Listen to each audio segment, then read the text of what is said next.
نحمده ونصلي على رسوله الكريم اما بعد اعوذ بالله من الشيطان الرجيم بسم الله الرحمن الرحيم قال الله تعالى ولا تقربوا الزنا انه كان فاحشا وقال رسول الله صلى الله عليه وسلم الزنا يورث الفقر۔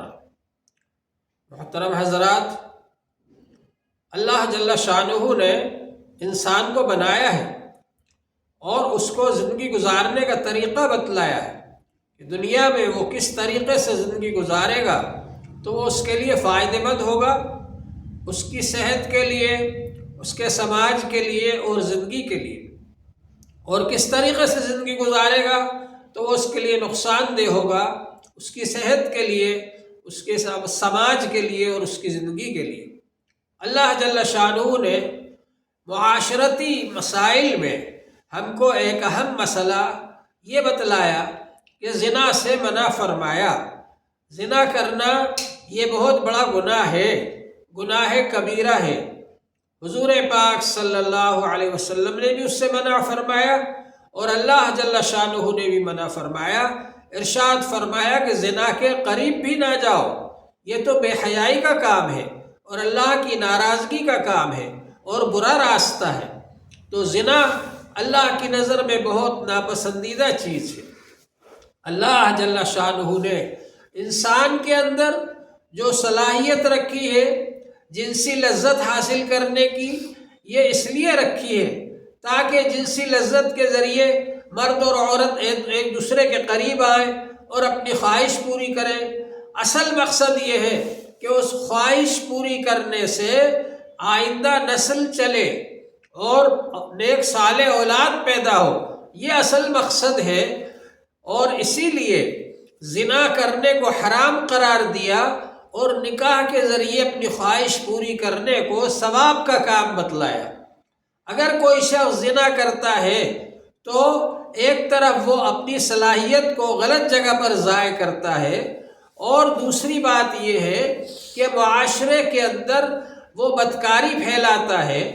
اور اللہ جل شانہ یہ چاہتے ہیں کہ نکاح کے ذریعے اولاد پیدا ہو تاکہ اس کا نسب ثابت ہو، تاکہ اس کے رشتے جڑیں، تاکہ خاندان تشکیل پائے۔ ان سب مقاصد کو نقصان پہنچاتا ہے۔ اور ظاہر ہے کہ زنا سے جو بچہ پیدا ہوتا ہے وہ بچہ نہ تو اس کا کوئی رشتہ ثابت ہوتا ہے، نہ وہ کسی خاندان کا جز بن سکتا ہے، اور نہ وہ آگے جا کر کے سماج کے اندر عزت کا مقام حاصل کر سکتا ہے۔ اس وجہ سے زنا کے ذریعے جو بچہ پیدا ہوگا وہ زندگی بھر اپنے لیے پریشانی کا باعث محسوس کرے گا اور دوسروں کے لیے بھی پریشانی کا باعث ہوگا، اور اس کو کوئی مددگار نہیں ملے گا، اس کو کوئی تعاون کرنے والا نہیں ملے گا خاندانی اعتبار سے۔ تو یہ سب مسائل پیدا ہوتے ہیں۔ دور حاضر میں فیشن پرستوں نے جو زنا کو عام کر دیا، اور سماجی اعتبار سے بھی ان کے سماج کے اندر بھی اس کو برا نہیں سمجھا جاتا، اور دوسرے یہ کہ سماج کی جو قید و بند تھی اس کو ختم کرنے کے بعد اسلام جو شرعی اعتبار سے، دینی اعتبار سے اس بات کو منع کرتا ہے، تو اسلام پر بھی وہ لوگ اعتراض کرتے ہیں کہ تم لوگ کیوں اس کو ناجائز کہتے ہو۔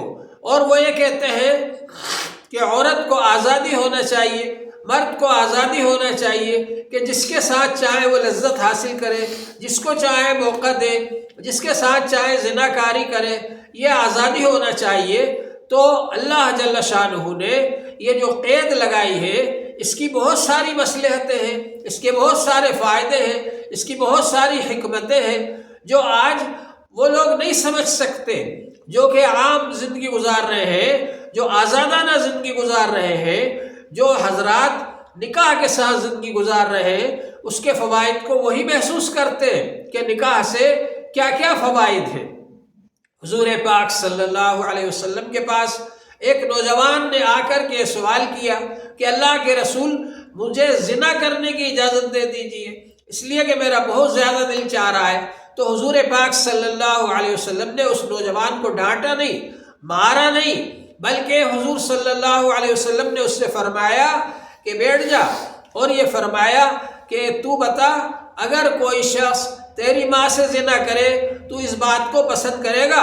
اس نے کہا بالکل پسند نہیں کروں گا۔ آپ نے فرمایا اگر کوئی شخص تیری بہن سے زنا کرے تو اس بات کو پسند کرے گا؟ اس نے کہا بالکل نہیں کروں گا۔ آپ نے فرمایا کوئی شخص تیری بیوی سے زنا کرے اس کو تو پسند کرے گا؟ اس نے کہا بالکل پسند نہیں کروں گا۔ تو حضور پاک صلی اللہ علیہ وسلم نے فرمایا کہ جس سے تم زنا کرو گے وہ یقیناً کسی کی بیٹی ہے، کسی کی بہن ہے اور کسی کی بیوی ہے، تو وہ لوگ کیسے پسند کریں گے؟ کیا تم ان کی بیٹی سے یا ان کی بہن سے یا ان کی بیوی سے زنا کرو؟ جس طرح سے تم اپنی ماں سے، اپنی بیٹی سے، اپنی بہن سے، اپنی بیوی سے یہ پسند نہیں کرتے کہ کوئی ان سے زنا کرے، اسی طرح سے تم بھی کسی کی عورت سے، کسی کی بہن سے، کسی کی بیٹی سے، کسی کی ماں سے زنا نہ کرو۔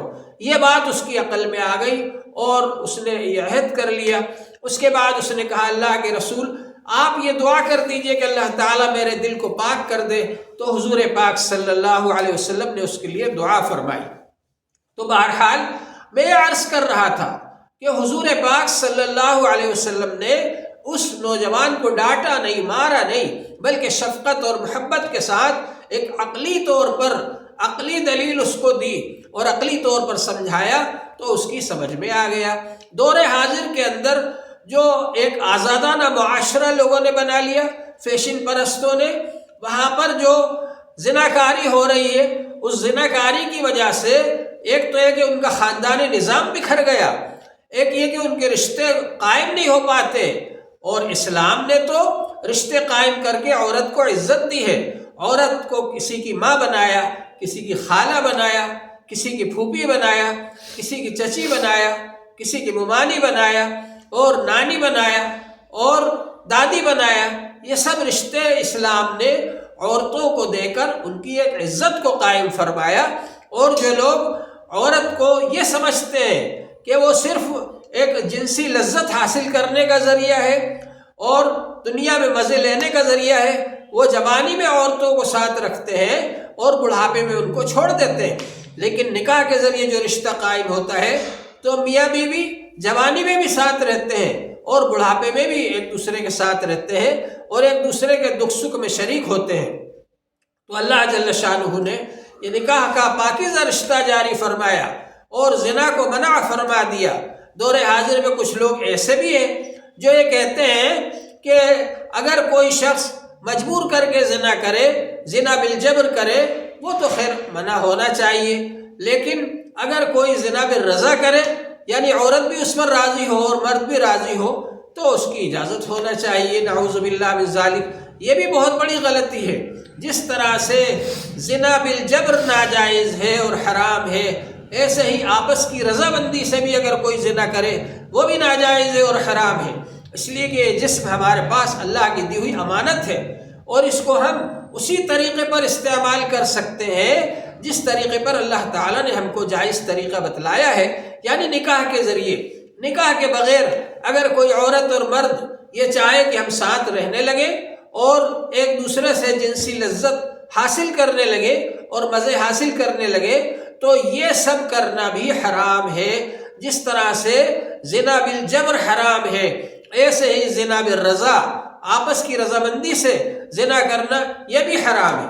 اور اباحیت جو ہے وہ اسلام میں بالکل نہیں ہے کہ ہر کوئی شخص اپنے بارے میں دوسرے کو اجازت دے دے اور کہے تم میرے ساتھ جو چاہو کرو، اس کی ہرگز اجازت نہیں ہے۔ خود انسان کو بھی اپنے بارے میں یہ گنجائش نہیں ہے، یہ جائز نہیں ہے اس کے لیے کہ وہ دوسرے سے کہے کہ تم میرے ساتھ جو چاہو کرو، میں نے تم کو اجازت دے دی۔ اگر کوئی ایسا کرتا ہے تو یہ بھی اسلام کے اندر حرام ہے، ناجائز ہے۔ اور یہ ایک معاشرتی مسئلہ ہے۔ اس معاشرتی مسئلے کو لوگوں نے صحیح طریقے پر حل نہیں کیا اور اس کو الجھا دیا، اس کی وجہ سے انسانوں کو جانوروں کے درجے میں لا کر کے کھڑا کر دیا۔ وہ انسان جس کو اللہ تبارک و تعالیٰ نے اتنی عزت عطا فرمائی کہ اس کی مرضی کے بغیر کوئی اس سے نکاح نہیں کر سکتا، میاں بیوی کو ایک دوسرے سے جڑنے کے لیے باقاعدہ ایک عقد کرنا پڑتا ہے، ایک نکاح کا عقد ہوتا ہے، معاہدہ ہوتا ہے، ایگریمنٹ ہوتا ہے، اور اس میں بھی یہ شرط لگا دی کہ ہمیشہ ساتھ رہنے کے ارادے سے نکاح ہوگا۔ اگر گھنٹے 2 گھنٹے کے لیے اور 2 دن 4 دن 5 دن اور 1 مہینے کے لیے سال 2 سال کے لیے اس میں قید لگا دیں گے تو نکاح نہیں ہوگا۔ ایسی شرط لگانا ناجائز قرار دیا۔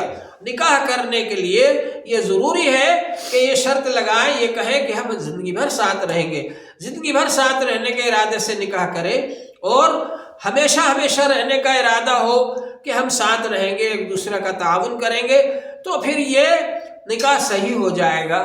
اور عارضی طور سے جو نکاح ہوتا ہے اس کو بھی زنا ہی شمار کیا جائے گا، اس لیے کہ زناکاری جو ہے وہ اللہ تعالیٰ کی نظر میں بہت ہی ناپسندیدہ چیز ہے، اور زناکاری کے چور دروازوں پر پابندی لگانے کے لیے اللہ جل شانہ نے پردے کا نظام قائم فرمایا تاکہ عورتوں کی عزت کی حفاظت رہے۔